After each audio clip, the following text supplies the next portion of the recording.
Hi, good morning. Yeah. Okay.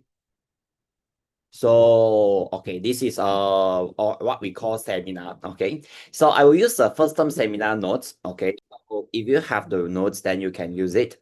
Okay. So of course, like I tell you in my normal class, I just tell that in this seminar, I will just tell about three things, which is three things will be graph, the modulus graph, inverse graph, and also quadratic graph. Okay, something that you need to know, and previously I didn't tell you, or that I didn't teach yet lah, because that time you just learned the chapter. So right now, after you have so many experience in learning the functions and quadratic, it's time to know. It's time to for you to know more about graph lah. Okay, so I want to go to question four.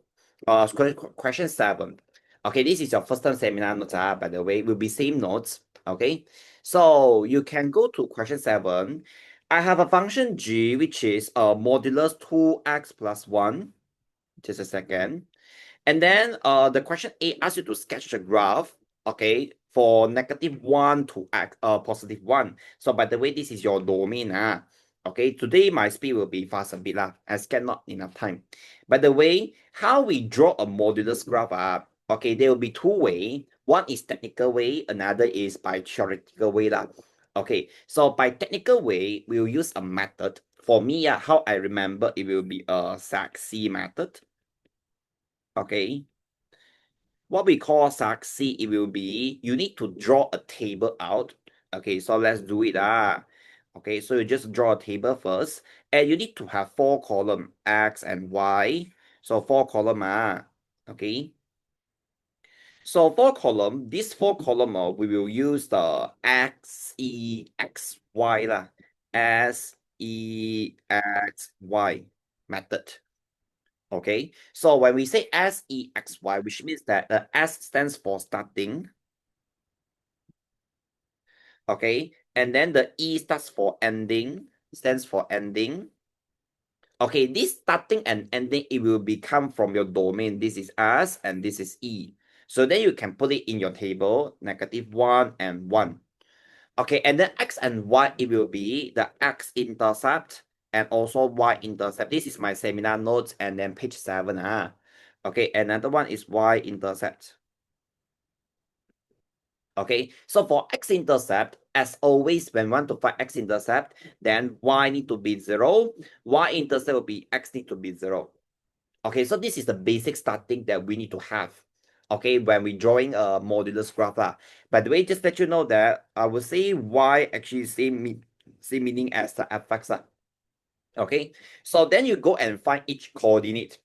So if I have fx, which is modulus 2x plus 1, so what you're gonna do is you substitute in the -1 to the x, and you go and find what is the y value. Okay, so 2 times -1 plus 1. Okay, then you can press your calculator. Okay, you can press your calculator. But the way the usage of the modulus is to make a value become a positive value lah.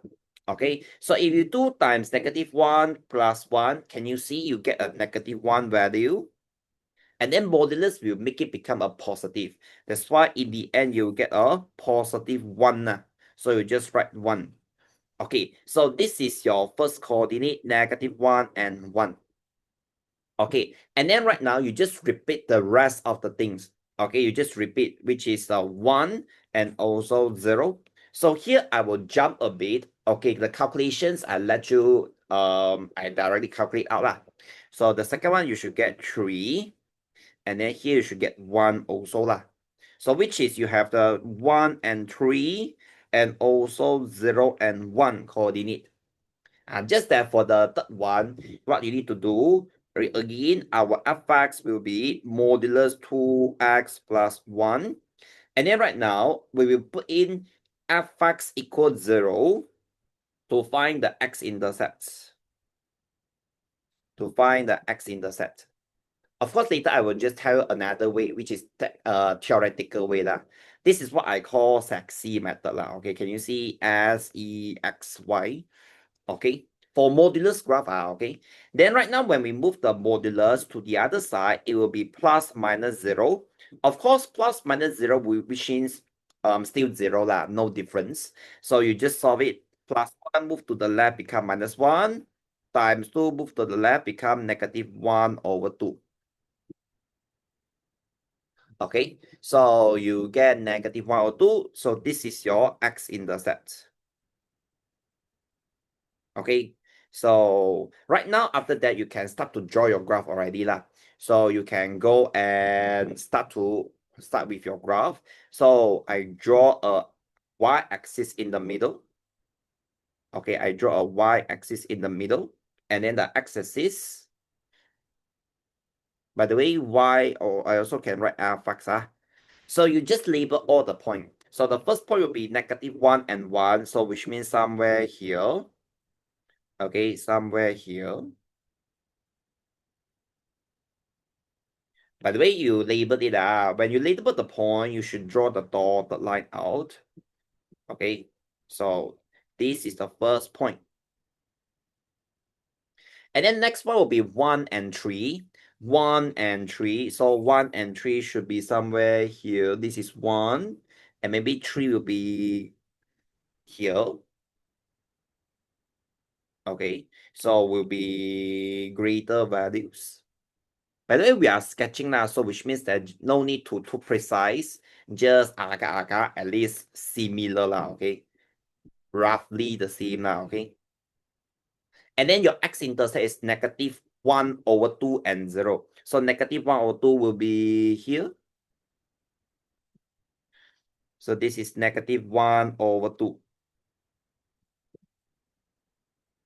Okay, so can you see you have 3 points right now? You have this green, blue, green, and also yellow. And after you plot these 3 points, then you can join them together first. For modulus graph, they will be always like a V shaped. So you just connect the line together, connect the points, and you connect the points. Oh, okay. So which means should be somewhere here. Okay, let's say in the exam you get something like this. Why I will pass through the 1? Because your y-intercept is 0 and 1. Your y-intercept is 0 and 1. If in the exam it comes something like this, then you just erase it and you just plot it again. Okay, because sometimes we are sketching, so the coding might be wrong a bit. It's a normal situations. So we just adjust a bit and you just erase it. Erase the rest of the things. Okay, so this is how we draw the graph. Done. Okay, so technically this is how we draw it. Okay, so and then this is what we call domains. As you can see, from starting from negative 1 to positive 1. Okay, as you can see, there's a tick here. You can draw bigger in the exam now. Okay, and then question B, it asks, state the range of the f(x) for the given domain. So by the way, just now we say domain means from the leftmost to the rightmost. This is called what we call domain. Can you see from negative 1 to positive 1? But then here we are going to find the range of f(x), range of f(x), which means the vertical range. Can you see the graph actually starting from 0 and then up until positive 3? So this is called as the range of the f(x). Okay, then we can answer the question B already. So we can answer our range of the f(x). It is in between 0 to 3. So domain will be horizontal scooped, where we start and where we end, from the leftmost to the rightmost. Can you see this is from left to right? And then whenever we say the range of the f(x), which means we will see the graph from the lowest to the highest. Okay, and then right now, question C in reverse. It asks, state the domain. Okay, we are going to find where is the domain for the range 0 to 1. So right now, can you see the question give you different range? It give you, wow, it give you 0 to 1. So where is 0 to 1? So 0 to 1, which means from here up until here. So this is 0 to 1. Okay, then let's see where is the graph at, where is the graph that within this range. Can you see my pink color hector? So only this part of the graph, it is within the range. And we are looking for the domain. Domain means the x. Okay, so can you see this pink color? And it is from -1 to 0. Okay, so we can answer the domain is the x in between -1 to 0. Okay, so the question might give you domain and find range, or we use the range and find back the domain. Okay, so this is technically, if you want to draw the modulus graph and draw in a quick way, then remember sexy lah. Okay, right now, I'm going to tell you more about modulus graph. I want to tell you actually how it comes from lah, okay? So I will take a piece of blank page of paper. So this one, I'll put it on my left. Okay, you can take a piece of paper or your book. Okay, we always remember this until your SPM. Okay, if you forget, this video will be posted in the YouTube actually. So I just give you a simple equation first. If I have y equal maybe 3x plus 5 lah. Okay, as always, you need to remember, actually, this is y equal mx plus c, yeah.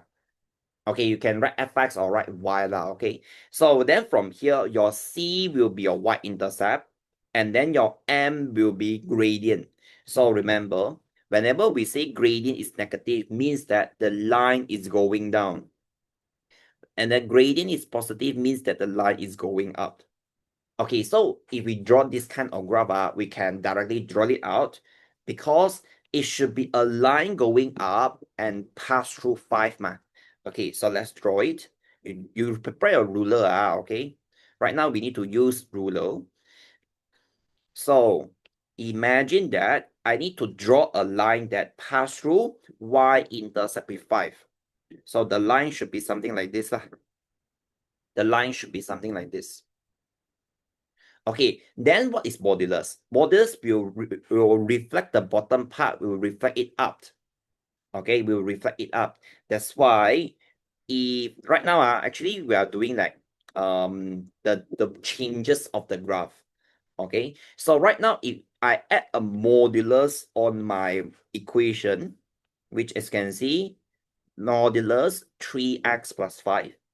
Okay, I will say I will have same graph, same type of the graph, just that the bottom part, it will reflect it out.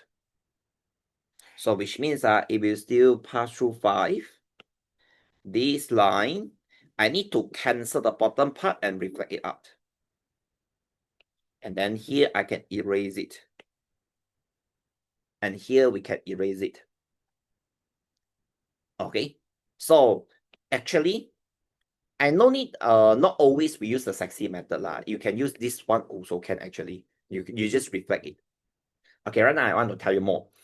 If right now, outside of the modulus, if I give it a negative. So right now I'm doing the changes of the graph. Okay, so right now, can you see I keep drawing the arrow. I want to tell you what is the changes. What if I add a negative in front of the modulus? Okay, so this negative actually telling me the reflections in x-axis. I write it down. This negative, it is reflection in x-axis. I mean, reflection in x-axis means the x-axis right now is the mirror, and you need to reflect the graph, totally reflect it down. Okay, which means that right now your graph will become something like this. your graph will become something like this, which is it will pass through -5. And then here we have like we will something like this lah. Can you see just now your tick is above the x-axis? Right now we reflect it down, it will become like this. Okay, in order to give you a very clear idea, okay, I will use a graph for you lah, okay, just in case you cannot imagine. Okay, so if right now y equal to modulus 3x plus 5, okay, as you can see, it is something like this. But what if right now in front I add a negative here? 3x plus 5. Can you see it is totally upside down? It is totally upside down, which means we reflect the entire graph going down. Okay. Actually, this is the thing that you know also. Because you know that, okay, you know that I put it here. If y equal to x squared, what does it mean? It means that your graph is a quadratic or it will be a smile curve. So can you see it is a smile curve? But then right now, if I add a negative in front, negative x squared, what happened? You always say set curve, set curve, set face. Actually, it means we reflect the graph going down, which means as you can see, it will become a sad face. Okay, this is the when we add a negative in front. Okay, but of course, it will be negative in front of our modulus equations. Okay, so this is the thing you need to know. I think at this one I put it here okay. Small portions. And then right now, I want to tell you more things. Even more. Okay, what if this modulus I add some number at the back? Okay, I add some number at the back. So right now, my left hand side, I move it away already. Okay, so this one I want to further continue.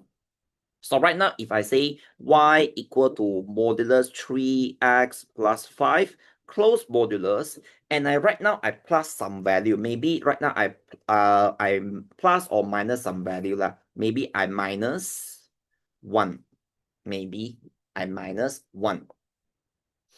Okay, so when you minus 1, the value at the back here, actually, it is the vertical movement.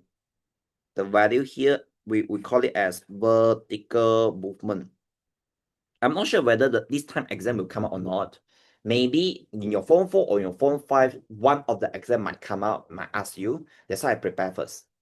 So vertical movement means if it is plus something, it means we move up. When we minus something, and then it will be moved down. We will move down. Okay, so let's say that right now, can you see this is a -1? When we say -1 means we move down by 1 unit. Okay, what do I mean? Okay, let me show you. I would say actually the graph will be the same. Can you see? Can you see my box here? This graph right now, I just want to move down by 1 unit, like something like this. Okay, which means that just now your y-intercept it is 5. Right now it will become 4. And then just now, and then the lowest point right now, the lowest point right now, it will be -1. It will be -1. Because I see I just moved the entire graph, we move it down. So just now, the lowest point here, the lowest point is 0. The lowest point is 0. Right now, it will become -1 because everything -1. Okay, it can be negative, it can be positive. That's why you need to see the sign. Positive means move up, negative means move down. Okay, but what if how about if we have the second here, the second graph that we draw here, and I add on something. If I tell you y equal negative modulus 3x plus 5, and then I write plus 2. Oh, what does it mean plus 2? So plus 2, it means I move up. I move up. by 2 unit lor. Okay, which means this graph, I want to save my time. That's why I will just copy the graph. If you found that you cannot copy in time, it's okay one actually. You can screenshot later. Most important thing, we need to learn it. So which means, can you see I'm moving my graph? And then right now I need to move up by 2 units. 1 unit and then 2 units. Maybe somewhere here lah, okay? Maybe lah. Maybe somewhere here. Okay, so which means that your y-intercept no longer -5. Right now, your y-intercept should be -3. And then your highest value right now here, it should be 2 already. Not 1, not 0. Okay. So this is a thing that you need to know.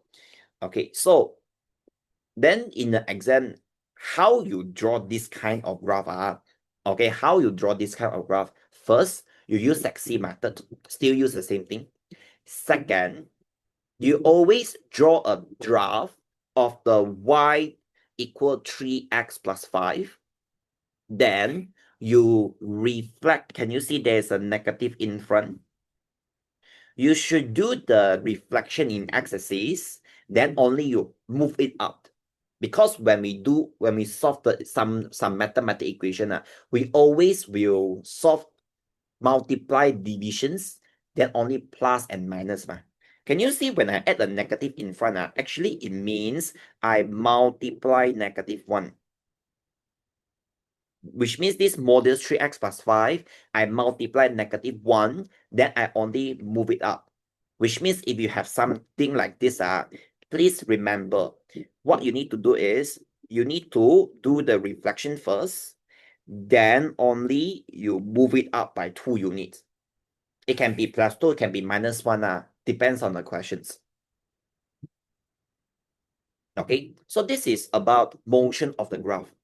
Okay, of course, this kind of thing I'm unable to tell in my normal class, because a bit time wasting. So I use the seminar time to teach you this. So can you see my arrow?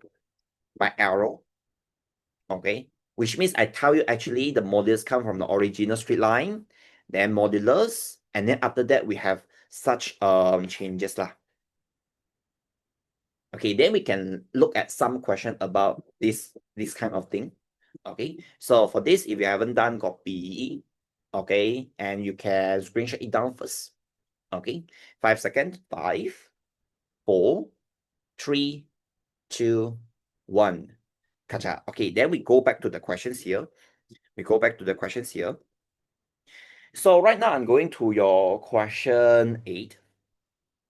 Question 8. Okay, let us analyze a bit. Can you see your question 8? Or why the graph is below the x-axis?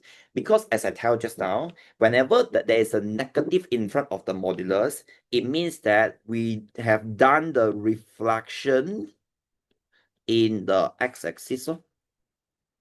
Okay. So because the question might ask you to draw the graph and do something lah. So this one is easy. I just want to tell the graph. And it asks you to state the value of the k. State the value of the k. So you can calculate out, because you have x equal to 3 and you are finding k. Okay, so for question A, f(x) will be negative modulus x. So right now you put in your x is 3. So f3 will be -3. Modulus will make the 3 become positive. I mean, the value inside become positive, but outside still is negative there. So which means my k will be -3. And then the question B asks, what is the type of the relations? So for the type of relations, we have 4 types. But today, this is not my main thing. You can watch back my 2025 seminar video in YouTube, TDC Educations. Then I also explained that already. So from here, what I will do is, I will draw a horizontal line. Can you see you have 2 objects, which is x1 and x2, share the same image, y. So that's why we call it as many to one relations. Because many object, okay, many object connect to one image. Okay, for BM students, it will be banyak kepada satu lah, okay. That's it. So, and how about if we have question 9? How about if we have question 9? So I scroll down. Okay, today will be fast a bit. So the diagram shows you a fx. It is equal modulus 1 over 2x minus 1. Okay, can you see there is a plus 2 in front? Actually, this plus 2, I can move it to the back. I write it at the back. So what does the meaning of this plus 2? As I tell just now, it means that it is a movement of the graph. I move up by 2 units. So which means that actually the V shape is stick to the x-axis. Stick to the x-axis, which means it will be something like this initially. Okay, you can draw it out now, okay? We can draw it out. Okay, let's do it. So which means initially will be somewhere here, something like this. So I will say this is a modulus 1 over 2x minus 1. But then after we plus 2, that's why here, this one will be modulus 1 over 2x minus 1 plus 2, right? Okay, so which means that I know here will be 2 lah. Because initially it is 0, and then right now it become 2 already. That's why you need to know the movement of the graph. It will help you to save the time. Okay, and how about C? Okay, C initially it will be my y-intercept. Okay, y-intercept we get it from here. Okay, teacher, but this one it should be positive value. Or okay, I would say if you okay again, maybe I tell more about again if we have without modulus if we without modulus, actually the graph initially is something like this. My y-intercept is -1. But then right now we have modulus. This part of the graph, we move it up or we reflect it up already. That's why here should be +1. So here will be +1. But then you plus 2. So right now the C here should be 1 plus 2. So my C should be 3 already lah. Okay, so because of the question says state or means that we no need to do much calculations. You can by observing then you get the answer. So question A will be C will be 1 plus 2, then C will be 3 lah. And then the question asks B, state the range of a fx to the given domain.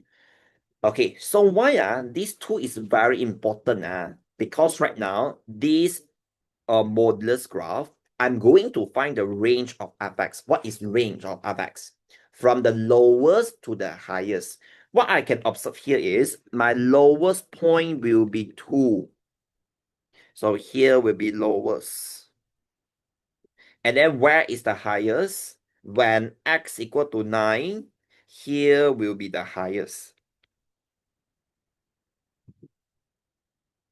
So we are finding the range here. So, but then we do know, we need to find out that when x equal to 9 and what is the y here. Okay, so for question B, let's do it.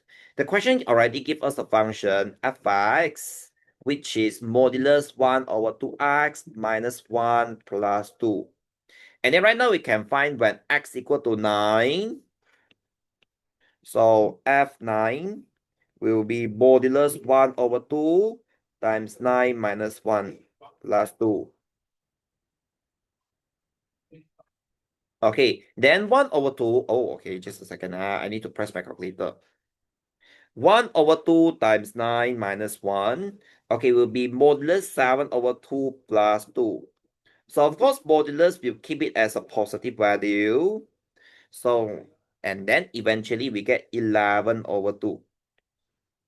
So, which means the point here will be 11 over 2. Okay, then we can answer our range. Our range of the fx is from 2 to 11 over 2. Okay, because from the lowest to the highest.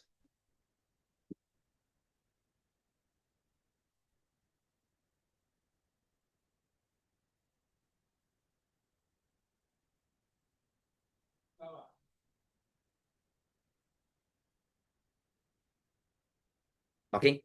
I'm not sure whether will come out or not in your this time midterm, but then because what I will tell this one, because of for your midterm is very dangerous that you only have 5 chapter and you have 2 paper, which means that one chapter might be come out in many questions. So which means when they have nothing to come out, they can come out something like this. Okay, so just prepare lah. Okay, because what I heard from you will be, you keep saying that wow the exam really hard all this time. Okay, which means MS might be hard also. So we just prepare lah. Okay, so before we go to the inverse graph, I go and teach you something also, which is I want to go to your question 26. There will be something related about regular pattern of the equations of the functions. Okay, so this one if you haven't done, you may screenshot down. 5, 4, 3, 2, 1. Kacha. Okay, so we proceed. So I'm going to question 26. And for my normal class, which is tomorrow, my online class tomorrow, I will go to the arrow diagram now. Okay. So as you can see, I haven't revisions or arrow diagram. Tomorrow we will do it. I mean next week lah. Next week normal class. Okay, then we go to question 26 here. I have a function f(x), 1 minus x divided by 1 plus x, and it asks you to find f2, f3, f4, and f37. I will see your high probability come out in this midterm for this one. So we prepare, okay? So we just follow the instruction. So right now you have f(x), then your a, you go and find f square x. So f square x, it means f x. Okay, I think this one I'll put it here better. Okay, then right now you have f(x) already. You can put it into your functions. So f bracket 1 minus x over 1 plus x. Okay, be careful right now how you proceed. Can you see outside there's a f there? And then you look at your f functions. Remember, the x on the left change to anything. Then the x on the right also will do the same thing. Okay, which means that it should become 1 minus x over 1 plus x divided by 1 plus 1 minus x over 1 plus x. Can you see if I compare, the x on the left change, then the x on the right also change. So right now, these fractions, inside there is 2 fractions here. Okay, you need to remove your small fractions. How we remove the small fractions? I want to remove the denominator. But how? Okay, whenever we want to remove the denominator,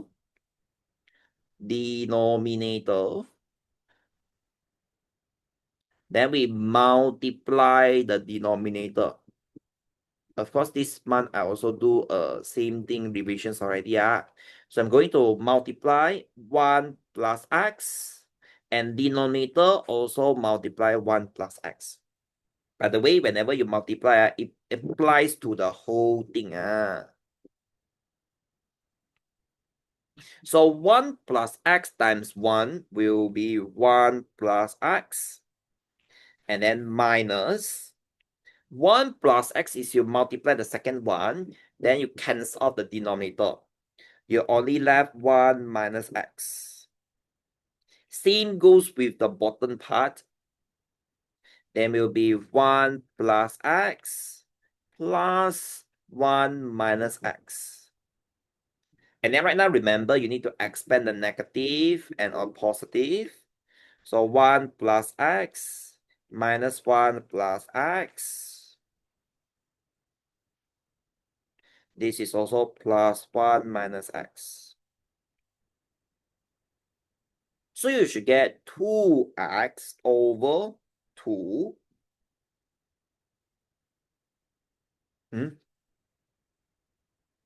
Okay, you should get 2x over 2. Then in the end, you get x. So this is, what is your x? The x here will be f square x. Okay, by the way, if your school teacher say in each row cannot two negative, if your school teacher say cannot, then this whole thing, you move it down here lah. I mean, you just write down here. You just make all the equal sign in the same column. Okay, but I would say actually there no difference lah.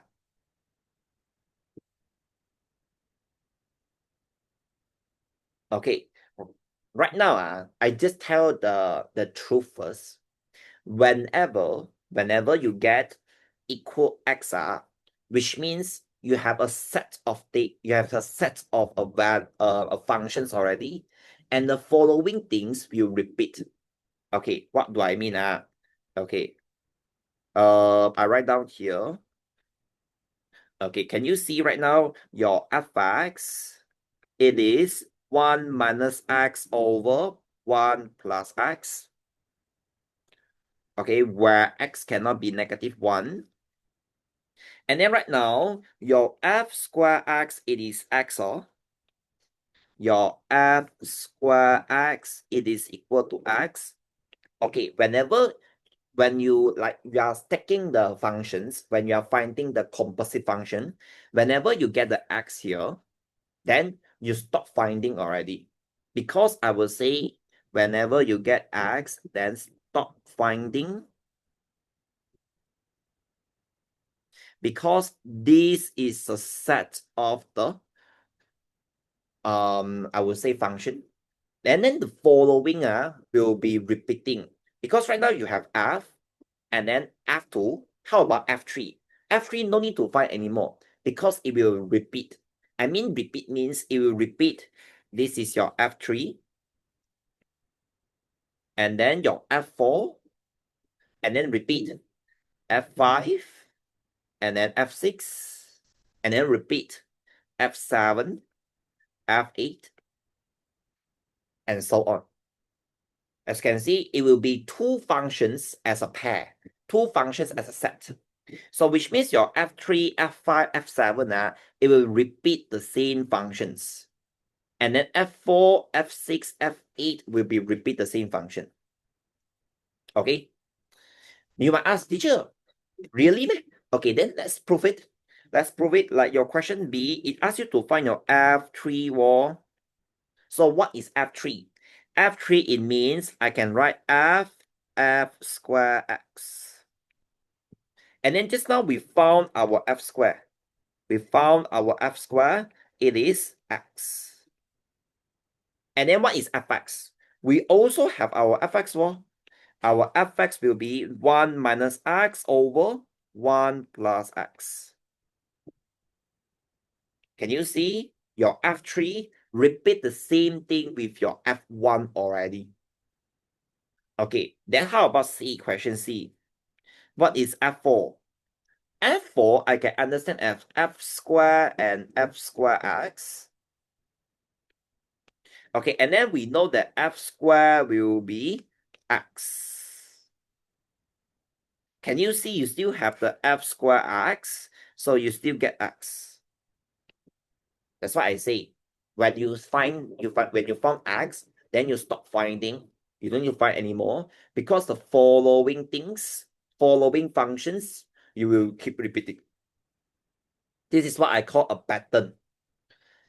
Okay, which means that actually your question B and C, you no need to do working. No need to do any working step. You can directly write 1 minus x divided by 1 plus x.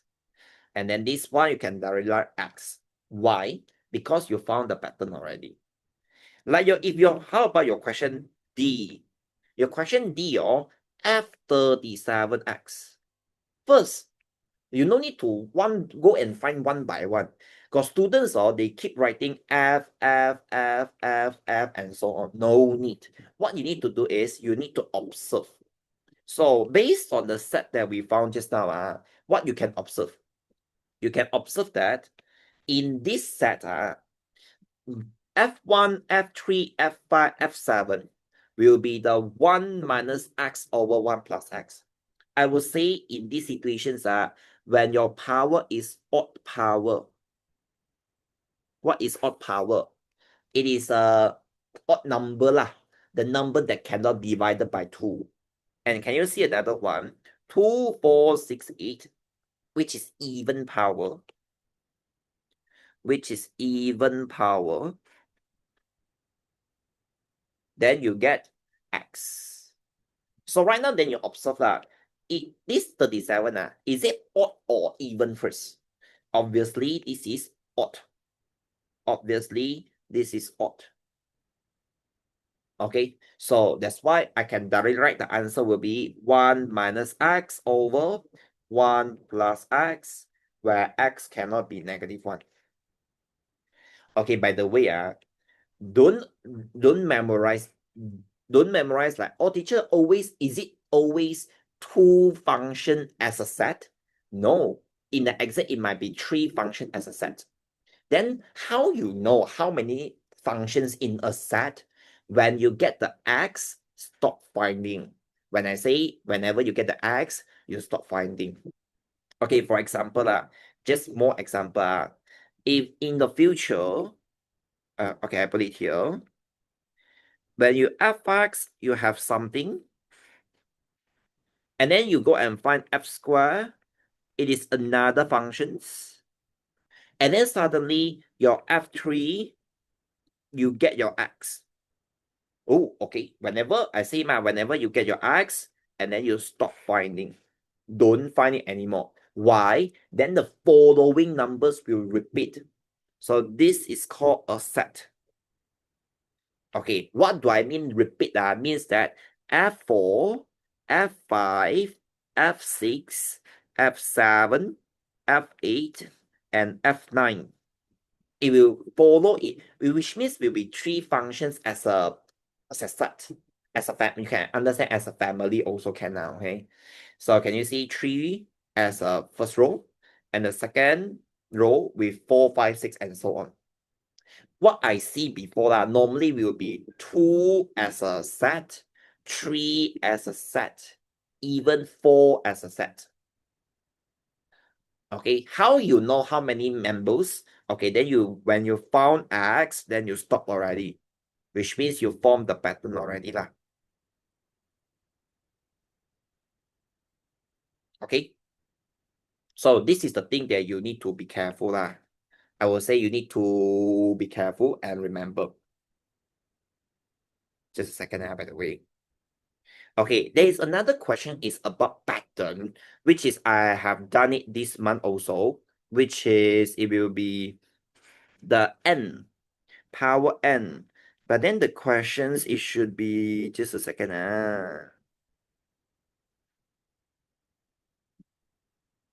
This is question 26, right?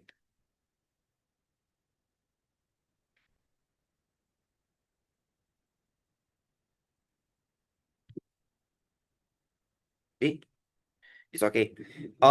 Next one, how about applications? We go to question 33 first. We go to question 33 first.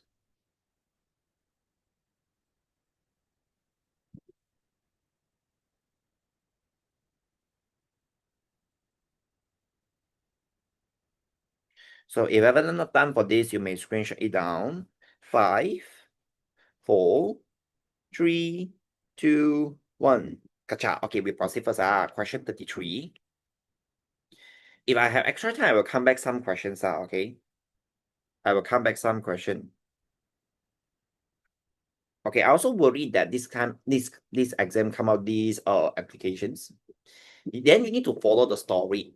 Okay, Hashim is offering food packet delivery service. The cost price for each food packet, it will be 5 ringgit and 70 cents.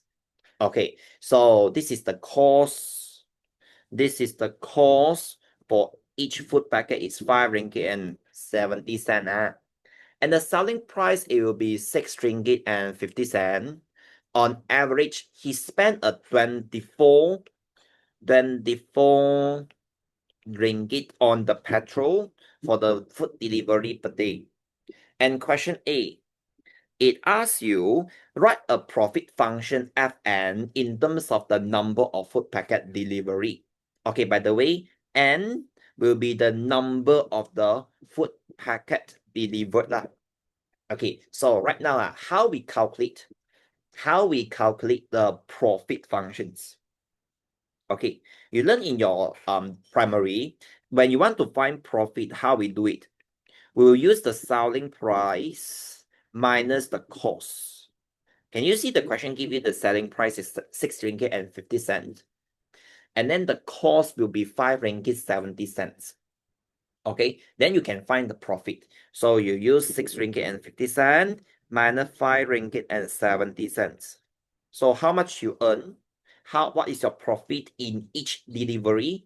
It will be 0.80, which means when I deliver one food packet, I will get 80 cents, 0.80 ringgit. Okay, so right now I can form the food delivery, the profit functions already, Fn. So let's say if I ask you, if I want to find how much profit I earn, so we will use our profit multiply N. N is the how much I delivered. Okay, but then this money that I earn is not fully, because I need to minus any expenses. So in this question, there's an expenses which is 24 ringgit on the petrol. So this one, we should minus 24, because the expenses will reduce my profit now. So this is how you come out your equation. Then your Fn will be 0.80n minus 24. Okay, minus 24. So this is your equation. Oh, by the way, can you see this is also y equal mx plus c lah. It is a straight line equations. Okay, so by the way, right now this question, it give you Fn ma. It give you Fn very, very good ma. But if it didn't give you any function, it just ask you to write a profit functions without giving you this. You have two ways. You just use Fx, or you write Fn also can. And actually, we also can just extra things extra. Actually, we also can write Pn. What is Pn? Pn, it means P stands for profit, and N, it means the profit based on the number of food packet that we deliver. If the question didn't give you any hints like finding Fn or anything, you can write Pn. Okay, if the question asks you to find the cost functions, you can write Cn. Okay, so actually the alphabet in front, it represents what you are finding. Okay, so just extra let you know. And then question B, it asks find the value of n. Okay, the keyword will be break even. Find the value of n to break even. What is meaning of break even? Okay, break even, or by the way, in BM will be bulangan modal. Okay, break even means no profit, no loss. What is the food delivered food packet we need to deliver, so that no profit or no loss? Okay, so it will be a benchmark or a reference number for us. Okay, so when we say no profit means Fn equals 0. Okay, Fn equal 0. Fn equal 0 means no profit. By the way, don't forget your profit here will be Fn. Okay, so 0 equal to 0.80n minus 24. Minus 24 move to the other side. Multiply, move to the other side, become divide. So 24 divided by 0.80, then you get 30. Okay, what does it mean? You need to deliver 30 food packet, then you have no profit or no loss. Which means starting from 31, you start earning money already. So that's why this is called as break even. Okay, this is called as break even. And then the second questions at the back, it asks, find the profit when we delivered 150 food packet. So you use the same function, Fn will be 0.80n minus 24. And then right now we change our n become 150.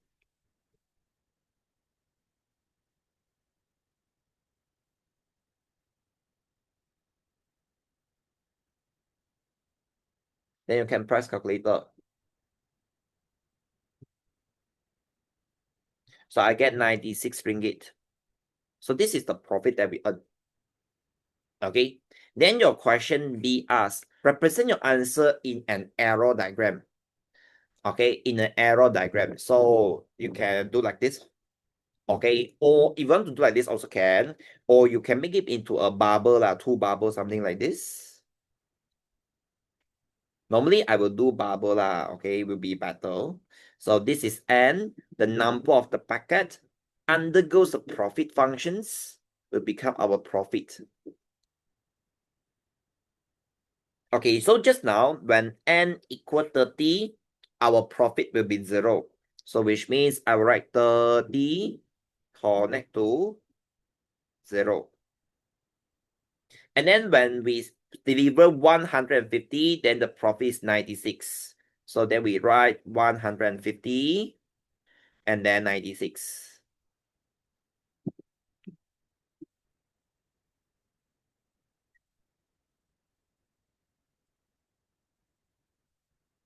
Okay, so this kind of questions, it didn't give you functions into build by your own self, I would say.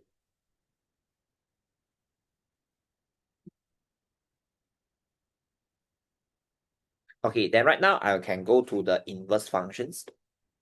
I mean inverse function graph because I go in a sequence Just now I want to do one thing I want to find why I cannot find out the questions already. Just a second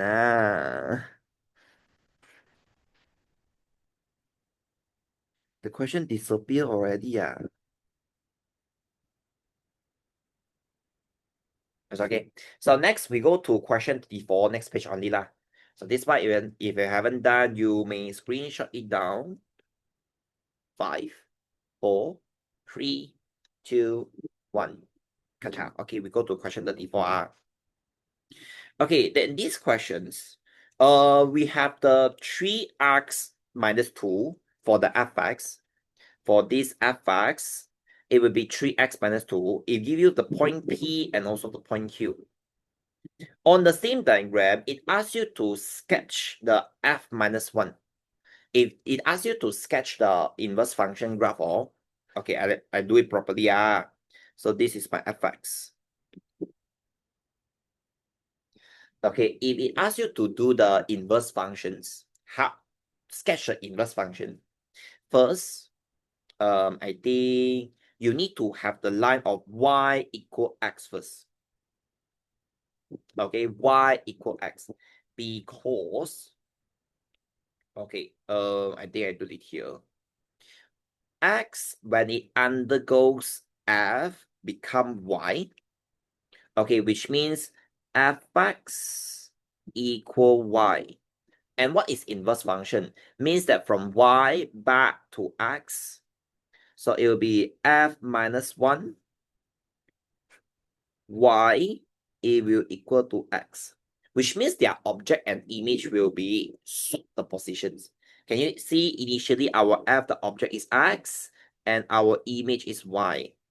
After inverse function, the object is y, and then the image will be x. Means that right now, your coordinate, they will swap their positions. But before that, you need to draw a line of y equal x. So y equal x, it will be a line, a 45-degree line. A 45-degree line. Something like this. Let's say this is y equal x. y equal x, this side is very special that all the points on it, it will be x and y will be same. X and y will be same. Which means let's say this point, it is 5 and 5.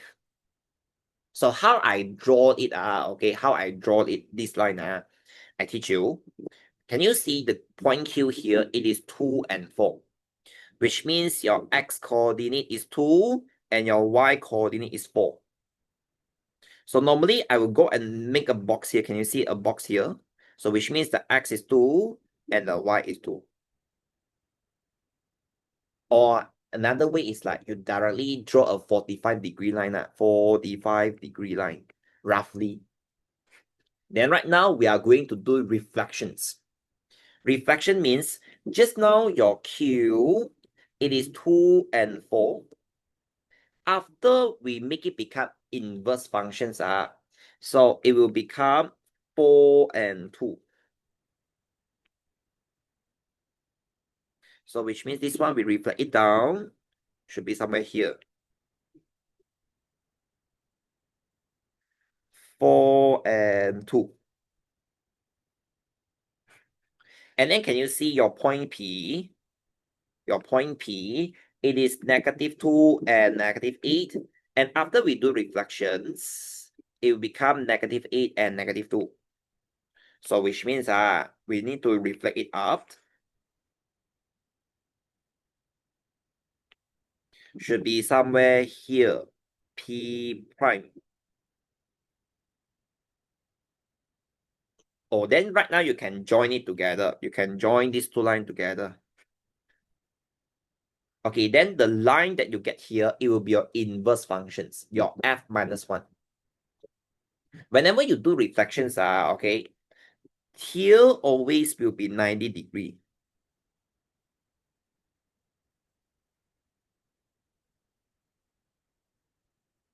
Okay, by the way, how you make sure, okay, actually this one should be somewhere here is more accurate.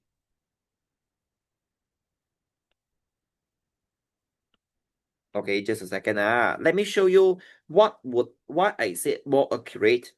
Because whenever you do reflections, the point that we across the y equal x, the reflection axis, this is their intersections. This is their intersection. And just for information, at this point, we call it as fx equal f minus 1x.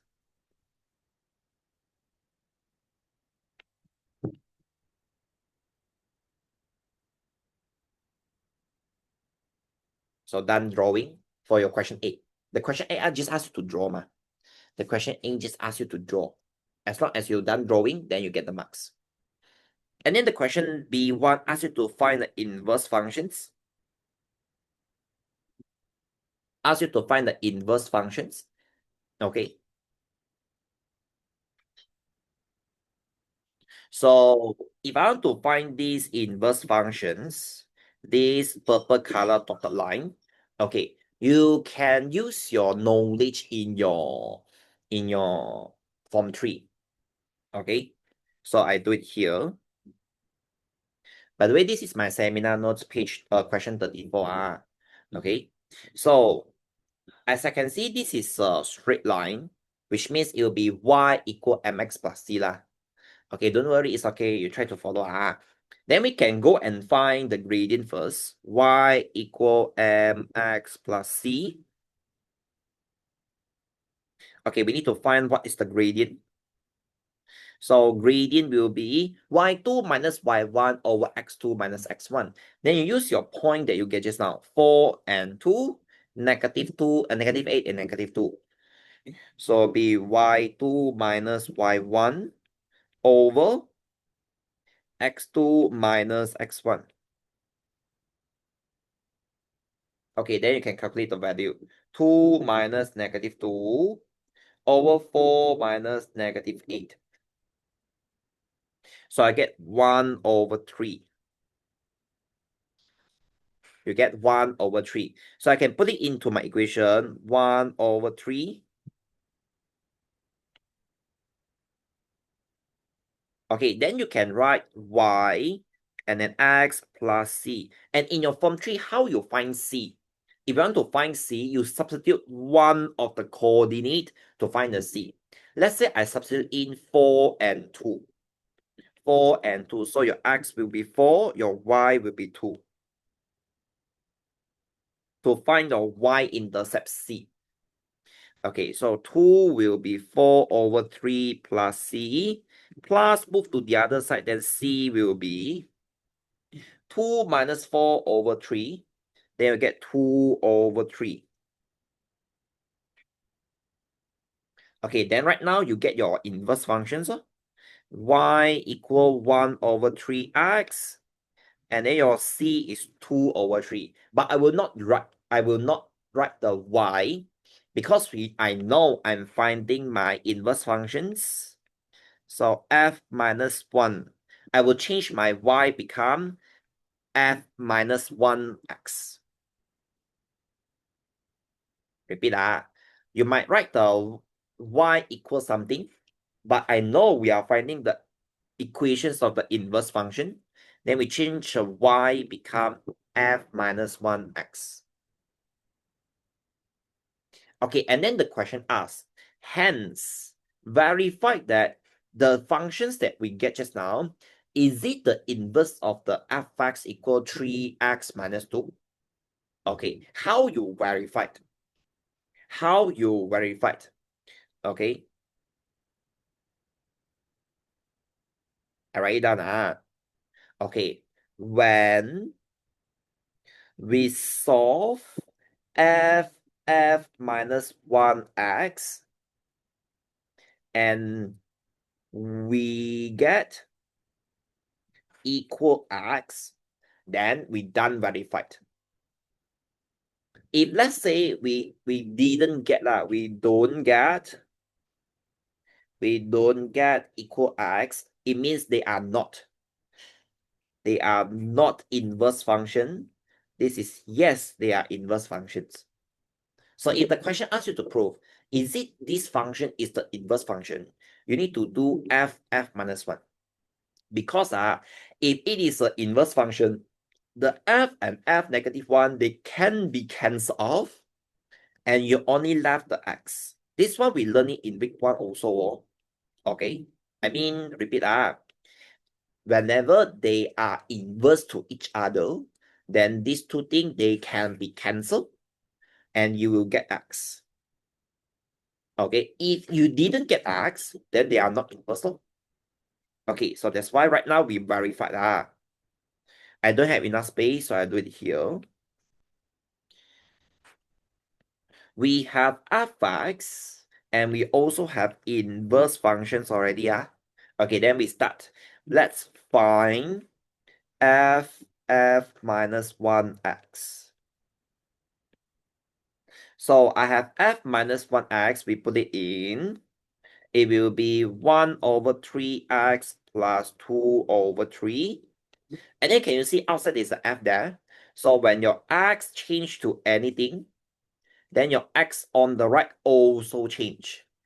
So I will make it become 3 times 1 over 3x plus 2 over 3 minus 2. And then you expand your equations. Then you get x plus 2 minus 2, and we get x. Can you see you really get the x? Okay, so you done verify already. So you can answer yes. Because the question asks you to verify. Verify means you need to say yes or no. Okay, you need to say yes or no. Normally, the question also will ask determine. When we say determine, also you need to answer yes or no. Okay, then how about B2? State the domain of the inverse functions. State the domain of the inverse functions. Okay, then you just look at your inverse function that you draw just now. Can you see my purple color line that we draw? Then we are going to find what is the domain. Domain will be the x. So can you see the x should be from -8 to +4. Okay, So then we can directly answer. Just now this is B1. And right now we go to B2. We can say the domain of the f minus 1x is from -4 to or -8 to +4. And 3, state the value of x when f minus 1x equal fx. Or what is this? What is this one? What is this thing? So we are finding the x, or which means we are finding the x coordinate of this point. Can you see the intersection point? Okay, so this point, it will be fx equal f minus 1x. Because two equations equal each other. Then you can directly solve it. Okay, because you have two functions already. You have two functions already. Okay, so I write it down first. F minus 1x will be fx. F minus 1x will be 1 over 3x plus 2 over 3. Fx will be 3x minus 2. And then you can solve it. So 1 over 3x move to the left. Minus 2 move to the left. 1 over 3x move to the right. -2 move to the left. My tongue today are also a bit useless. So it'll be 8 over 3. 3x minus 1 over 3x. And then you get x will be 1. So this x equal to 1, what does it mean? It means that this intersection, the x value will be 1.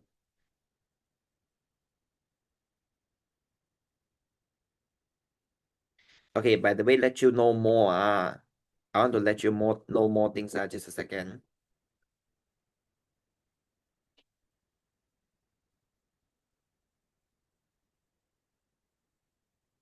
Okay, right now there's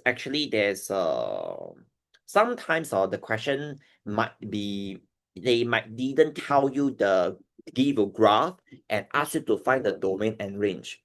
Then you need to know their secret. I mean, secret is like, okay, I draw a table for you to explain why Okay, first I want to tell a secret that remember the domain of the fx will become the range of the inverse. Then the range of the fx will become the domain of the inverse.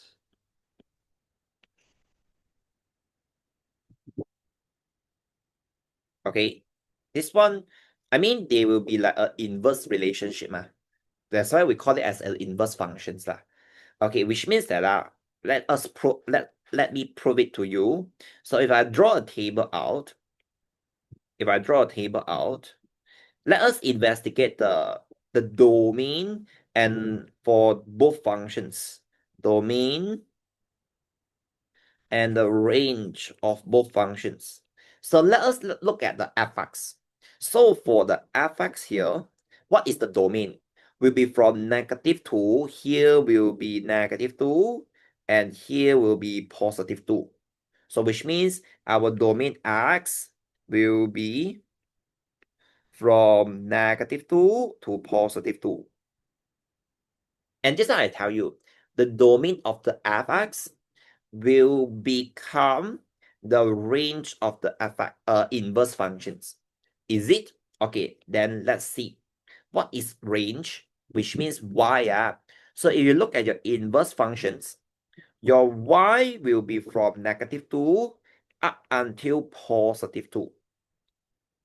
So which means the value will be same, which is -2 and +2. Can you see? The value will be same. Just that in the middle, we should write f minus 1 only. How about the range of the fx? If you look at the fx, what is the range? The range will be from -8 up until +4. So we will write -8 and then we will write fx, and then up until positive 4. And this time I tell you, the range of the fx will become the domain of the inverse, which means the negative 8 and 4, I still write it, but in the middle, we will write x. Okay, let's check. You look at your purple color, the domain, is it negative 8 and is it 4? Yes. Okay, remember when we say domain, we always write x. But range depends. Range depends. Range, you need to look at what is your function. If it is gx, then you should write gx. If it is g minus 1, you should write g minus 1. Okay, because there will be some question, they didn't give you the graph. Then I want to save my time. I do want to draw graph and we can find all the domain and range.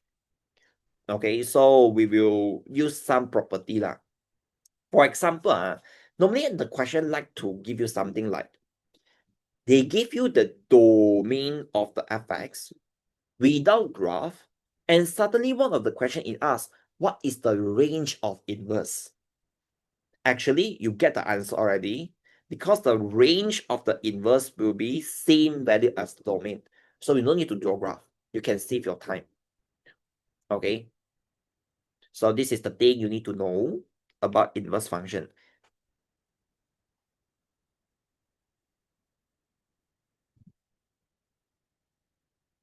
And then question 35. And then question 35. So this one, if you haven't done, you may screenshot it down. 5, 4, 3, 2, 1. Gotcha. Okay, so let's go question 35. So right now we have a function of fx equal negative modulus 2x minus 7. And it asks you to sketch a graph for domain negative 2 to 5 and specify the range for that domain. Okay, so right now I think you don't have enough space, so you take a piece of paper to draw it. Okay, you take a piece of paper to draw it. By the way, the answer given is wrong, so don't look at the answer. Don't look at the answer. Okay, so by the way, just now I also tell you how do we solve there is a negative in front of the modulus. What does it mean? It means that reflections in the x-axis already. For those who come in, it's okay. You go and rewatch the video lah. Okay, so which means that technically, if you want to draw the modulus graph, okay, you can use a sexy method. Okay, which is you draw a table first. Again, we practice x and y. 1, 2, 3, 4.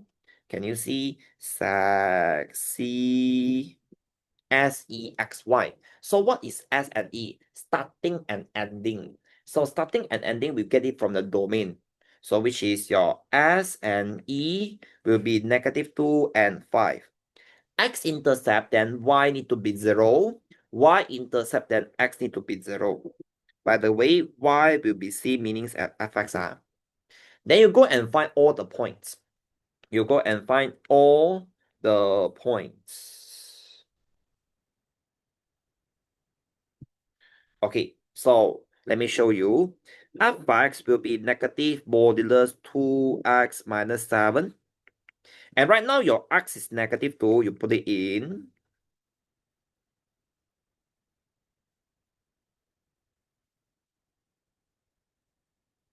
And you see your x is negative 2.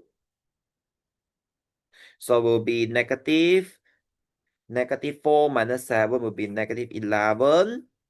And then we make it become modulus negative 11 become positive. But outside there is still another negative. So right now I get the point already. Negative 2 and negative 11. And then the rest of the point you can go and press your calculator.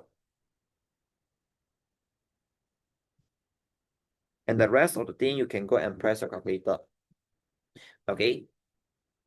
By the way, if you are using the latest calculator, okay, the latest calculator, the blue color, red color, or the white color one, actually, it also can help you to calculate the modulus. But you need to use okay, you go and this is your calculator, let's say. If you want to if you want to check is your calculator there's a modulus functions or not, you go and look at the button. Is there any button which is an open bracket button? And then above the button, there's a written word, written as ABS. ABS actually it represents absolute value. Absolute value which means modulus lah. Absolute which means that we want to have a positive value. So if your calculator there is a word ABS, then you can use it. Then you can use it. Okay, so of course for my digital calculator here, I can use it because I can see there is a modular symbol here. And then we need to press a shift, then only we can press it. So for you, you also must press the shift first. Okay, so you can go and check it lah. So, and the rest of the point, you can go and calculate it. Negative modulus 2 times 5 minus 7. Can you see? I get negative 3. So this is 5 and negative 3.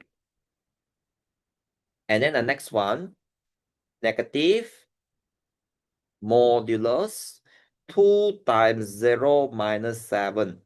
Okay, I get negative 7.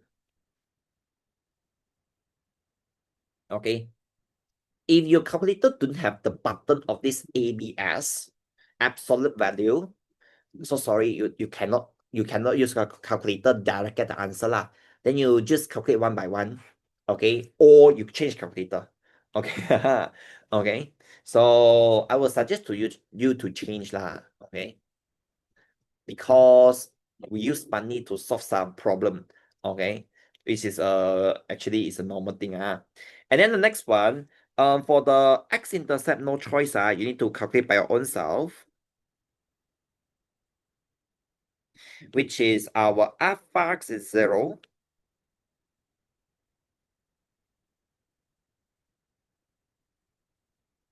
Okay, then if we move the negative to the other side, will be 0. And then if we move the modular, remove the modular, should be plus minus 0, which is still 0 lah. Negative 7 move to the other side, times 2 move to the other side. You get 7 over 2. By the way, my speed will be fast a bit. Okay.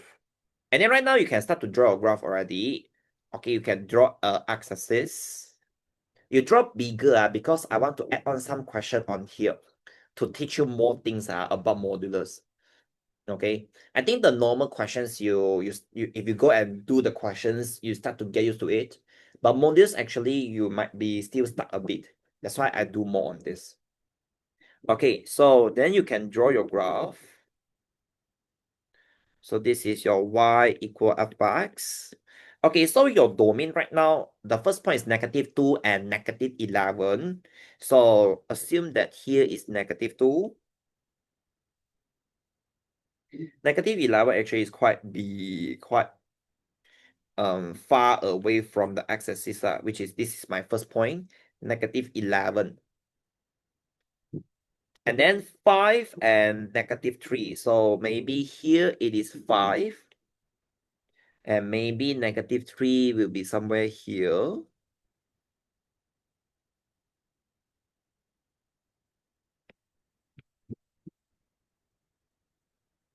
So this is negative 3. And then x-intercept is 7 over 2. Actually, 7 over 3 means 3.5 lah. 3.5. So which means somewhere here. So here will be 7 over 2, which is my x-intercept. Can you see I have 3 colors here? Whenever you have these 3 colors already, you draw the line first. I mean, by the way, just a way to remember. This sexy is a way to remember starting, ending, x-intercept, and y-intercept. Because got students say, oh, teacher, why you so ugly? Hello, just a method, okay? No, I'm ugly, okay? So, and then right now, after you write, after you plot the sex point, okay, then you draw the line first. Okay, just a method, by the way. Okay, don't so serious, okay? So, and then you just connect it first. You just connect it first. And then at this time, actually, your y-intercept will come out, -7. So you don't need to look for where is my y-intercept. Okay, so then we done drawing the graph already. Okay, and this is the domain will be -2 to 5. And the question asks you to find what is the range, what we call range. Range, it means from the lowest to the highest. Can you see your lowest is -11 and your highest is 0? Okay, then we can answer. The range is -11 to to 0. Okay, I want to add on a question, but before that, let me go toilet very fast. Just a second.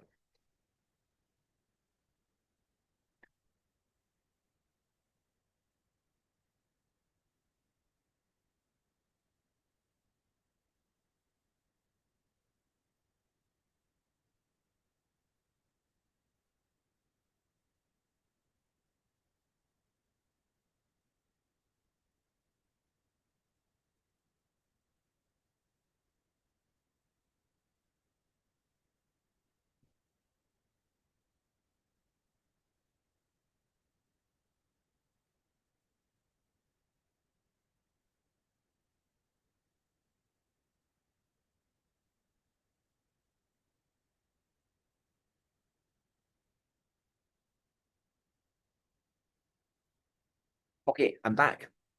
Okay, so right now, there's one questions I want to teach you is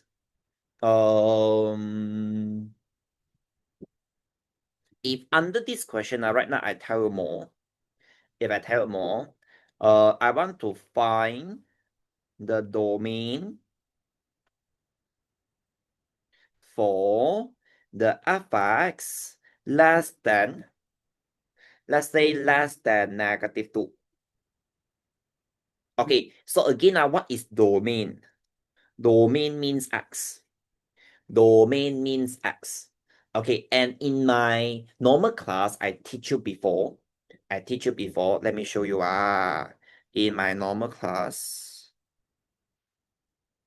I teach you this before. So sorry, this is English. Uh,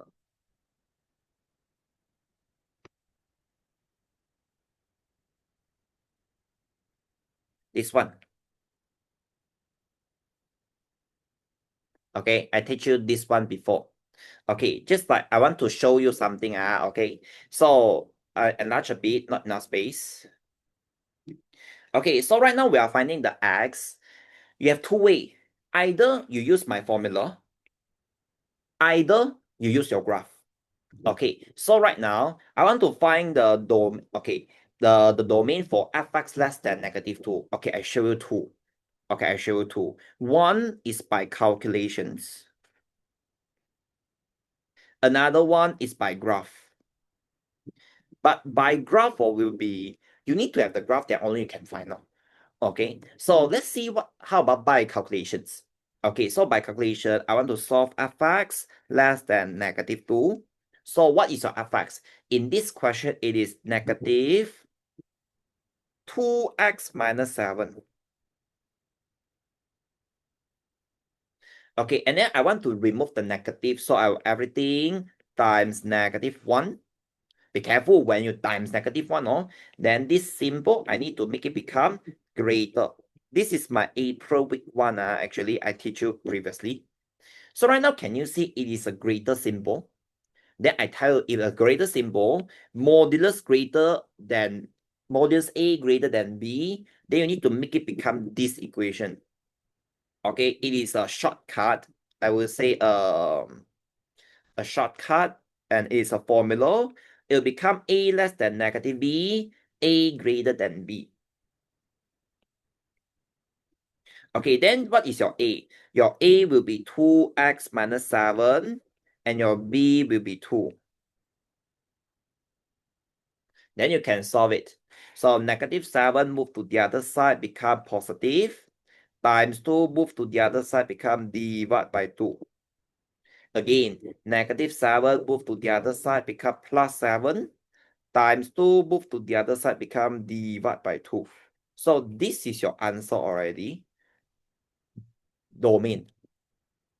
If the question didn't give you the graph, and you can use your calculation and you can get the answer.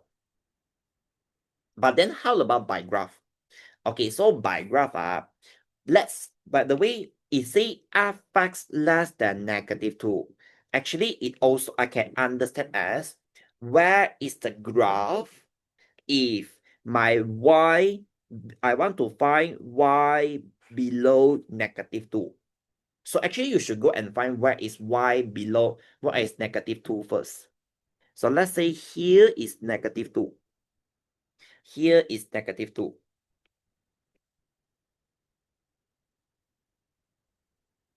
Then can you see you touch 2 points? Can you see you touch 2 points? So you should go and find what is these 2 points first. Okay, and where you are finding the parts of the graph below -2. Can you see these two parts? It is below -2. This is the y equal to -2. Only here and here below -2.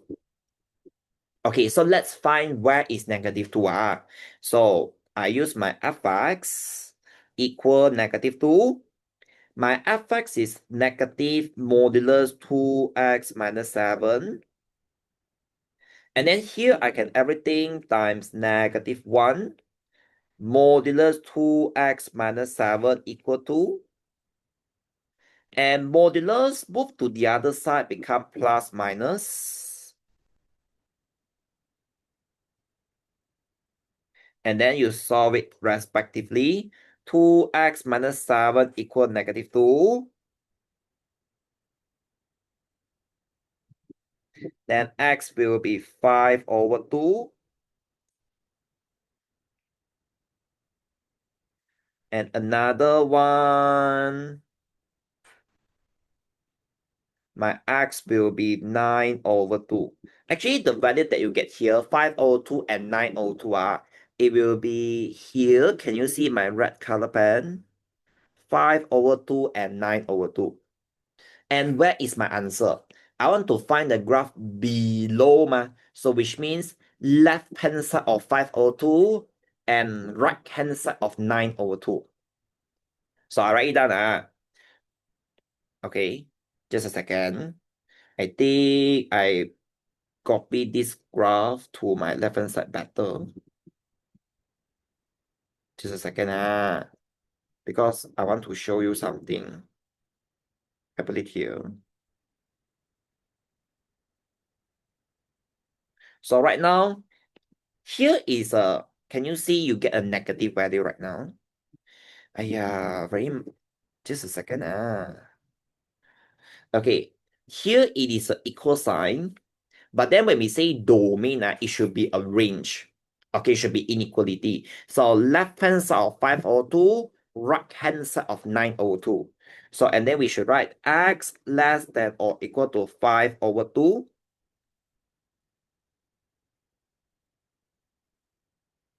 And then x should be greater than 9/2. Okay, but then x greater than 9/2.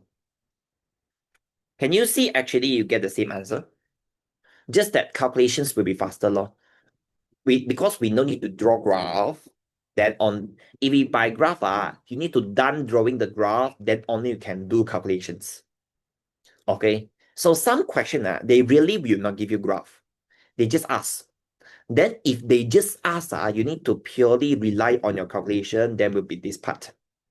That's why we will say it depends on situations. But these questions will be special a bit. This question be special a bit. Can you see the red color part? Actually, there's limitations. Okay. Because when we say x greater than 9 over 2, but then it is not infinitely going to the x wall, going to the right wall, because they will stop at 5.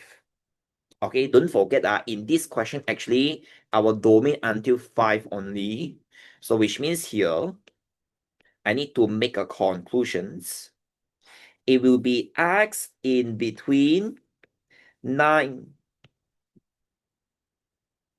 Now, just a second. In between 9 over 2 and 5. Okay, the details is like, why teacher here you put less than? Because my additional question here, I give you less than. But then why the 5 it is equal? Because the question here give you equal. Okay. And then next one, another one, my x will in between -2 and 5 over 2. Why here it is 5 over 2? Because this is, this is less than, that's why here is less than. But then the -2, it is equal because the original question gives us equal sign. Okay. I would say hardest question is like this. So can you see the domain? The domain. So this is really the final answer. Okay, so this is the reason why in my normal class, I cannot explain in details too much because it will time consuming. Okay, I will choose to have seminar. Okay. So that's why in my week 1, April week 1, I just tell the calculations. You remember this pattern. Actually, the reason behind actually is by graph.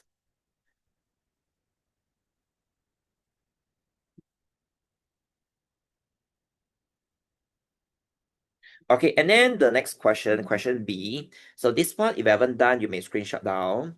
Of course, this video will be posted in the YouTube channel. I mean, in TTC Educations, so you can rewatch it. So 5 seconds, 5, 4, 3, 2, 1. Kacha. Okay, so we go to question B. Diagram 8 shows a graph of y equal fx. And fx will be 2x plus 3 over x plus 2. Okay, and of course, the domain will be from -1.5 to +2. And it give you that f minus 1 axis. It means it appear. And on the same plane, sketch the f minus 1. Okay, first, let's find all the point first. Okay, I want to know when x equal to what is the value for the y. What is the value for the y? Okay, so we go and find it out. So I have fx, which is 2x plus 3 over x plus 2. Okay, so when x equal to 2, we put it into the equations. And then you press calculator. 7 over 4. 7 over 4. Yeah, but then 7 over 4 means 1.75. 1.75.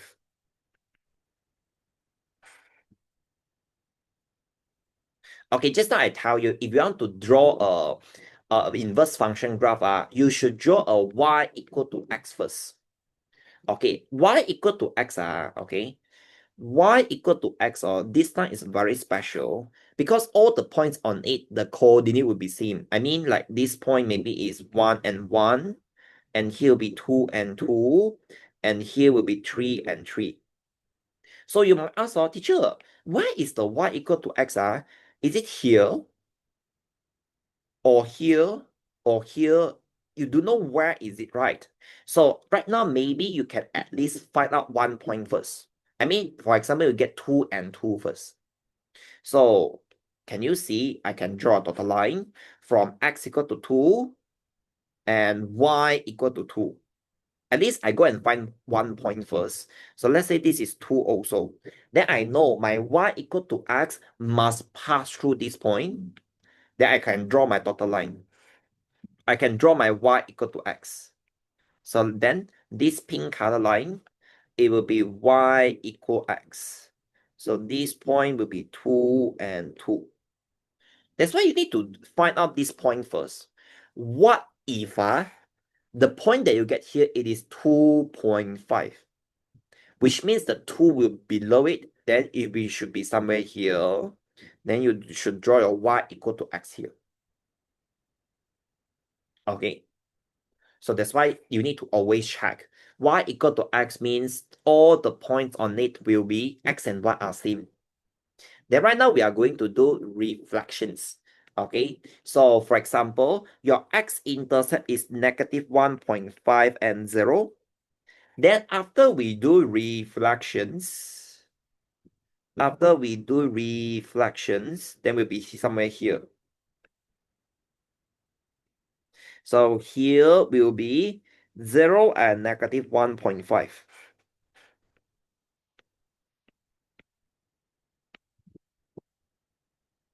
Okay, and another point, another coordinate, it will be 2 and 7 over 4. And after with reflection, we will reflect it out. Okay, should be here. Should be here. 7 over 4 and 2. Okay, then right now you can connect it together. It will become your inverse functions.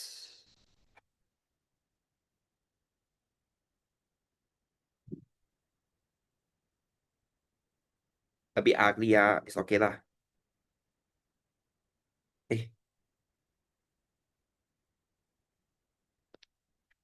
Okay, then can you see there is an intersection point here? Okay, what we call this point?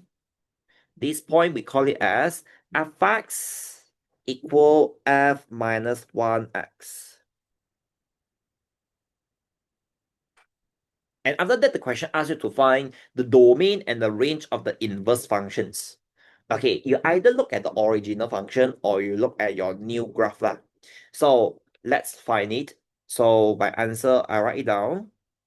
The domain of my inverse is, so you look at your inverse, your x from 0, and it will up until 7 over 4. Okay, so we can answer our x, it is in between 0 and 7 over 4. And what is the range of the inverse?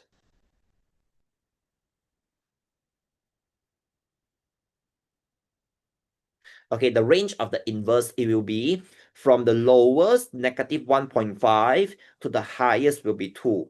So we can write inverse f minus 1x will be from negative 1.5 and up until 2. That's it.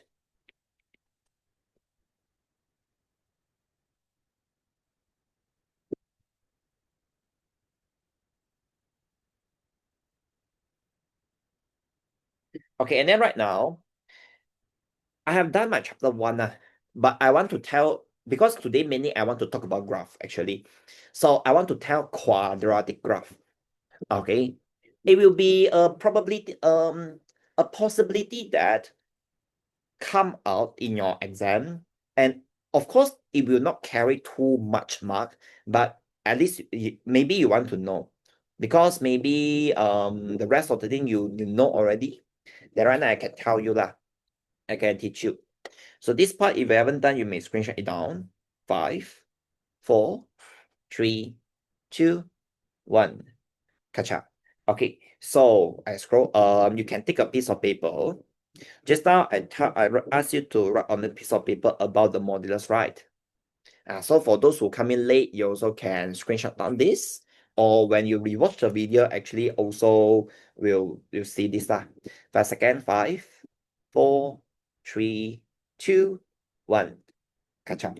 Okay, so let me start for the quadratic. Okay, we know that y it is equal to ax squared plus bx plus c. Okay, and you know c will be your y-intercept. And then A will let you know the pattern of the graph. If the A is positive, small curve, A negative will be sad curve. And then B, what is the usage of the B? Okay, first, it can help us to find the axis of symmetry. You learn in your mathematics, it can help you to find the axis of symmetry, which is negative B over 2A. Okay, which means right now, if your B it is equal to 0, what does it mean? Your axis of symmetry will be 0 also. Your axis of symmetry, x will be 0 also. Okay, because can you see your B is on numerator, 0 divided by anything will be 0. Okay, which means that my graph will symmetrical. My graph will be symmetrical at y-axis.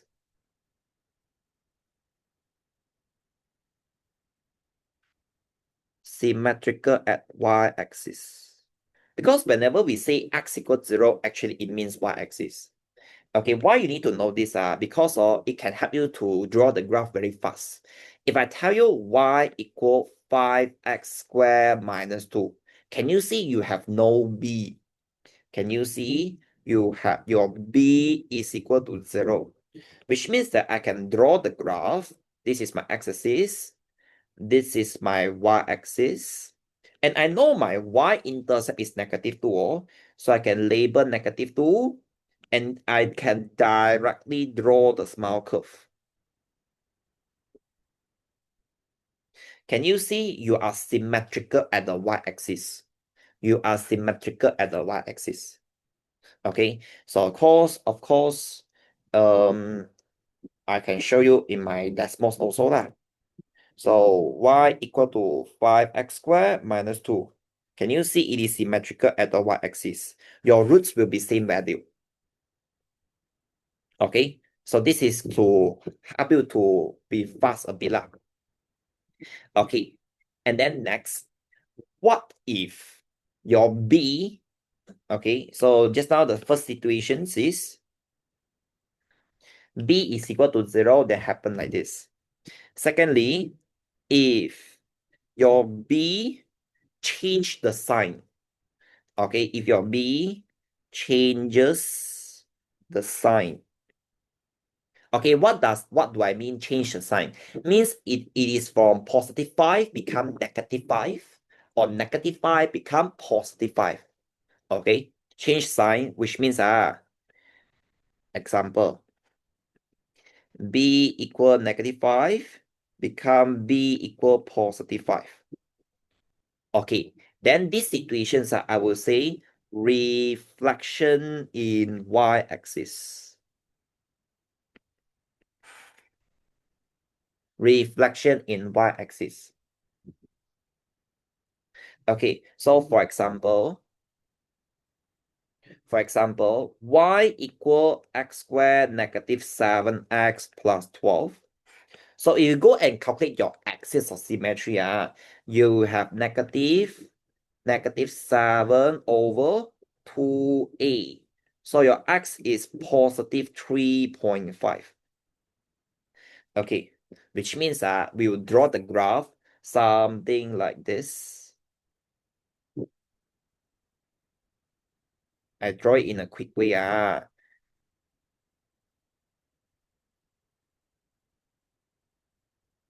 So my axis of symmetry will be 3.5. What if right now it become positive 7? because the question asked before, really asked before, and students do know how to do. And the axial symmetry will be negative positive 7 over 2a. Then your x will be negative 3.5. Can you see your axial symmetry from positive 3.5? It becomes negative 3.5. Okay, which means the graph will be on the left already. It will be on the left already. Which is my graph will be something like this.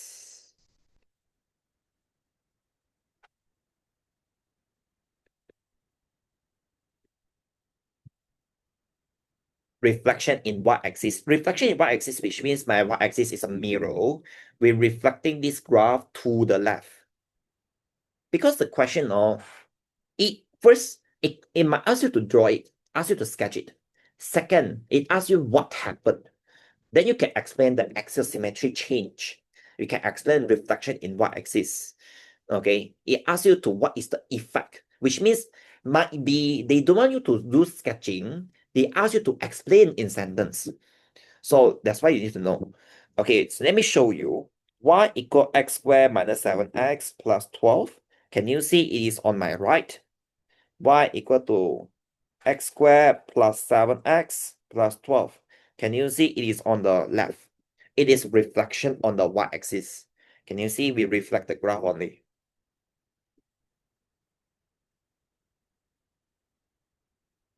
So this is from general form what we need to know. Okay. And how about actually the C at the back? What is the effect? Okay, we learned it today actually. The C actually, I will call it as a vertical movement. I call it as vertical movement.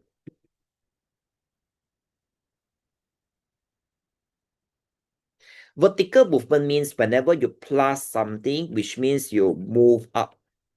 You minus something, which means you move down.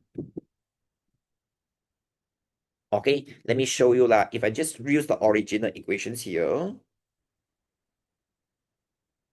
and then right now, if I use this is negative 7 plus 13. Can you see my graph move up by 1? If I minus it, if I plus 5, can you see the graph? It will be moving down. The graph will move down. So the value at the back, actually, it is controlled of vertical movement.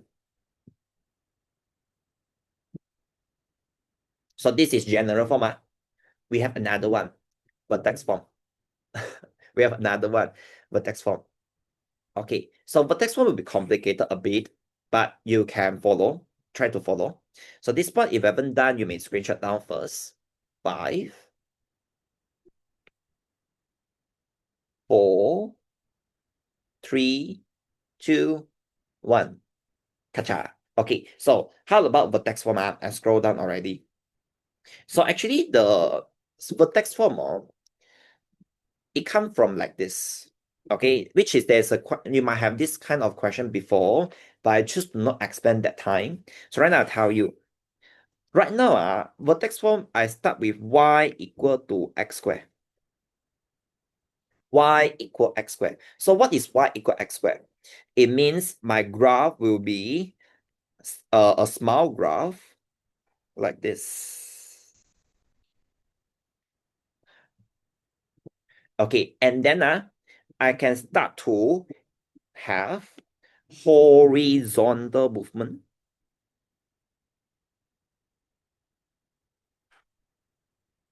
Horizontal movement will be y equal beside the x, I minus something.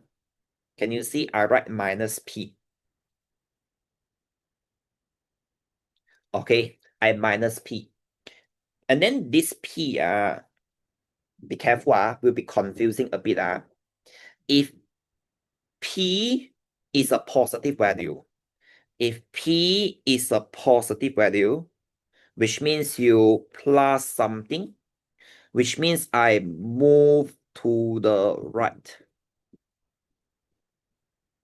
Okay, for example, okay, if I say if my P equal 5, so I will have Y equal X minus positive 5 square. Okay, then which means X minus 5 square lah. So which means you don't look at the negative, you look at the value. You look at the value, which is 5 is the P. Which means that I'm moving this graph, move it to right by 5 units. Okay. If P is a negative value, which means we move left. Okay, for example, if I tell you P is negative 3, which means Y will be X minus negative 3, you get positive 3.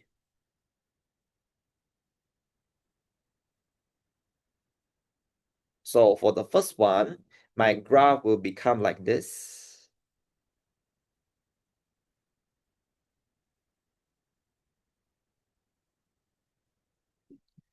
Then my minimum point will be 5 and 0. Okay, initially our minimum point is 0 and 0 Then it will become 5 and 0. So this is the reason why previously when I teach you, I just keep telling you negative 5, you take it out, become positive 5. Because got student ask, teacher, why the sign opposite? This is the reason, because we are moving the graph. Okay, if positive 3 means negative 3 minus negative 3. The negative 3 means we move to the left. So means that my graph will be something like this. So this is Y and this is X. So which means the graph will be somewhere here. Then my minimum point will be negative 3 and 0. And previously when I teach you, I just telling you that in order to get your minimum point, positive, you take it out, become negative 3. Okay, but the reason behind actually we move to left. We move the minimum point. When we move the whole graph to the left, means I move my minimum point to the left also. Because the question might ask you, really will ask you, it asks, when this value change to something, what happened? You need to answer moving to the left or moving to the right by how many units. You need to answer it. Okay, you need to explain in sentence. Okay, and then right now, the next one, it will be vertical movement. The next one will be vertical movement. So vertical movement will be easier. Okay, will be easier, which means we add something at behind, which is Y equal X minus P square plus Q. Okay, and then the Q here, whenever the Q is a positive value, means we move up. If the P is a negative value, means we move down. Can you see? This is a vertex form. This is the vertex form.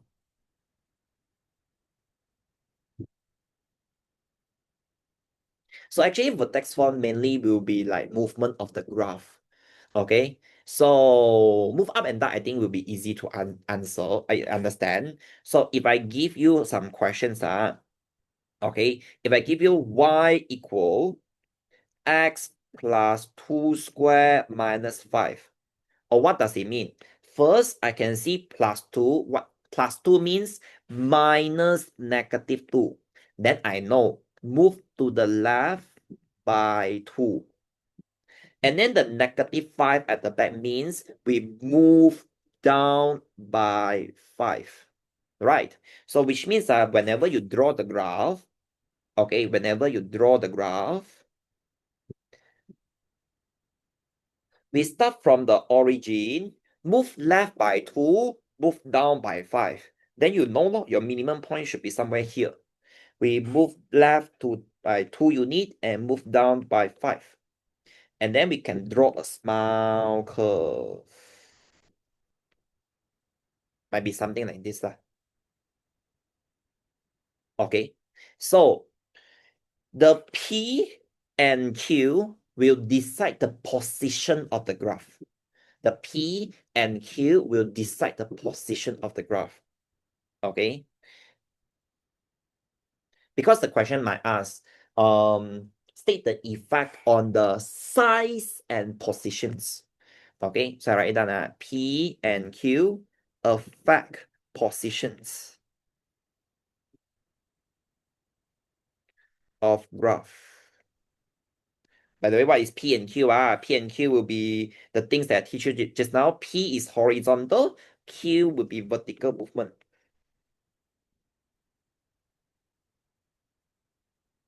And how about the size of the graph? The size of the graph, it will be based on A. Can you see? Actually, I haven't explained the A. Okay, right now A will be like this. Okay, so I want to scroll down a bit. If I haven't done for this, you may screenshot down. Okay, 5, 4, 3. Okay, just a second. Let me make it properly. 5, 4, 3, 2, 1. Kacha. Okay, so right now, the A in front, okay? So the A in front, which is, I write it down, A affect size. So Y equal to A x minus P square plus Q. Okay, so the A, you need to be careful. Okay, we need to be careful. First, you need to know if A is positive, if A is negative, will be different thing. If a positive A, remember, when A increases,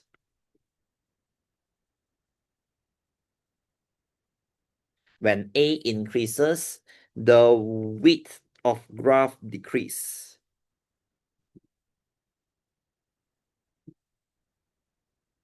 The width of graph decrease. Okay, what do I mean? Okay, as I draw a graph for you, this is X and this is Y. Okay, the original will be Y equal to X squared. So this is Y equal to X squared. Okay, if right now I change my A become 2, maybe 5 lah. So it will become narrow. So my graph will become something like this. This is Y equal to 5X squared. Can you see your A from 1, it become 5, and the width of the graph decrease? Can you see initially it is very wide, and then right now it is very thin. The width of the graph decreases, which means it becomes narrow. Can you see narrow? Okay, of course, I can show you by graph also. So Y equal to X squared and Y equal to 5X squared. Can you see? 5X squared will be narrow. Okay, but then if the A is a negative, wow, it will be in reverse. When the A increases, then the width of the graph decreases, increases also.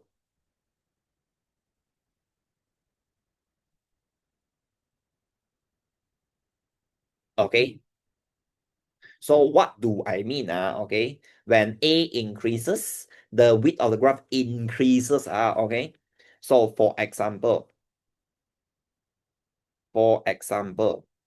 so we have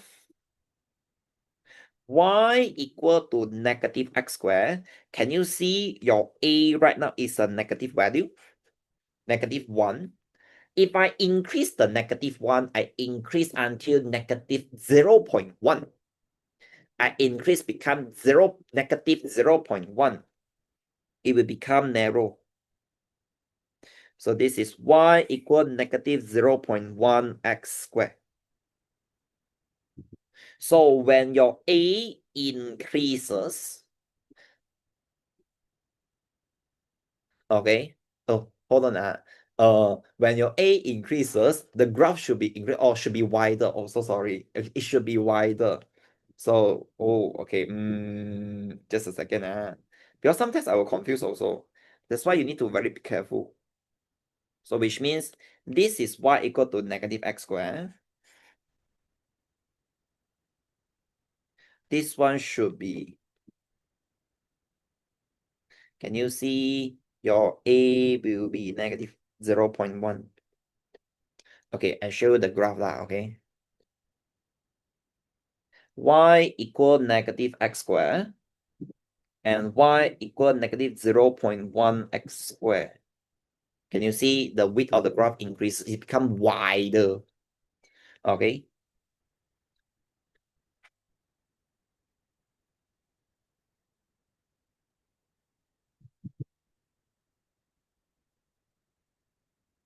So this is the, I would say, the size of the graph, okay?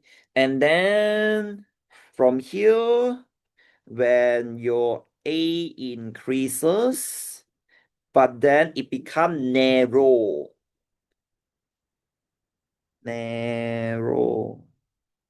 which is the width of the graph decreases. So this will decide the A will decide the size of the graph. Okay, my objective achieved. So today I tell the main graph in your form 4. Okay, form 4 actually modulus are inverse and also this quadratic you need to know. Okay, I hope you learned something else from me. Actually, all these things I didn't teach by normal class before because that time you still, I would say you're still young because you're still fresh in MS. So that time I want you focusing on solving things. Right now, I think you start to done many questions and then I only teach you in details of the graph. Will be better lah. The effect, I would say more efficient. Okay, so there will be that's all for my seminar today. So if you need to have you want to rewatch it, okay, you can go to YouTube channel TDC Educations and you can rewatch it. Okay, and I try to ask my admin to upload by within these few days, because your MN exam should be on 29th of April. Okay, so thanks for attending, and I will see you next week normal class. And have a good rest and good luck for your exam. Bye bye. Okay.